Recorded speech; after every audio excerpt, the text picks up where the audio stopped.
Actually আমি গেছিলাম চা বাগানে তেল দেবার নিয়ে গেছিলাম। তেল দেবার যাই হেরা অনেক ভিডিও শুটে বানাবার ছিলাম, তারপরে তো বাটামার দিল না। পরে আমি বাইরে অল্প ভিডিও টিডিও শুট নিলাম, নিয়ে টিয়া আপনি করে দেখালাম। তারপরে আমি গেছিলাম বাড়ির থেকে যাই হেরে বাস দিয়ে যাই হেরে এই বাগানে গেছিলাম।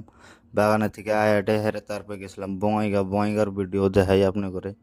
গেলগে গেতে আছি কি করবো আর, টেনশন সকাল সকাল অ্যাকচুয়ালি ভিউ এটা। তারপরে মাথা মধ্যে আসলে অল্প টেনশন, হালকা হালকা টেনশন নিয়ে হেরে গান টান শুনতে শুনতে সিগারেট একটা টানতে টানতে গেতে আসি আপনি করে দেখাবার নিয়ে ভিডিও টিডিও বানিয়ে টানে গেতে আসি আমি গাড়ি নিয়ে। তারপরে ইন্থনে আমাকে একটা ইনচার্জ ফোন করলো, কয় আমাকে নিয়ে বঙ্গাইগাঁও থিয়া হানে গেও আপনি। বঙ্গাইগাঁও রেল স্টেশনে থিয়া এলাম, ওগুলো গুয়াহাটি থেকে ফির কবে বানিয়ে আবু ফির রাত্রে যাইনি, রাতে গেলে তো ফির রাত্রে যা নিয়ে আসা লাগবো। তারপরে আমি অল্প ফিরি ফিরি গান টান শুনতে শুনতে সকাল সকাল ঘুমও তো সারা নাই, রাতে হয় নাই ঘুম।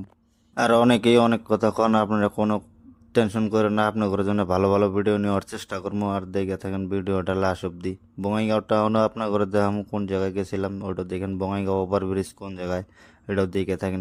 একদম বঙ্গাইগাঁওর ভিউটা একদম বড়িয়া, কি কমু আর আপনার ঘরে না দেখাল তোর হবই না। এই দেখেন বঙ্গাইগাঁও ভিডিও, একদম টাউনের ভিডিও। এটা ওভার ব্রিজের ফ্লাইওভারটার বড় একটা ঘড়ি নটকে থিয়ে দিছে। আমি এনতে ঘড়ি টড়ি এনতে ঘুরে টুরে আয় বললাম কি করবো আর।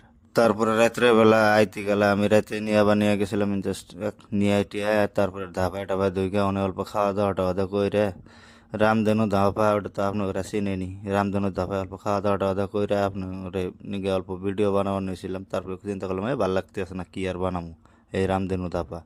আর ভিডিও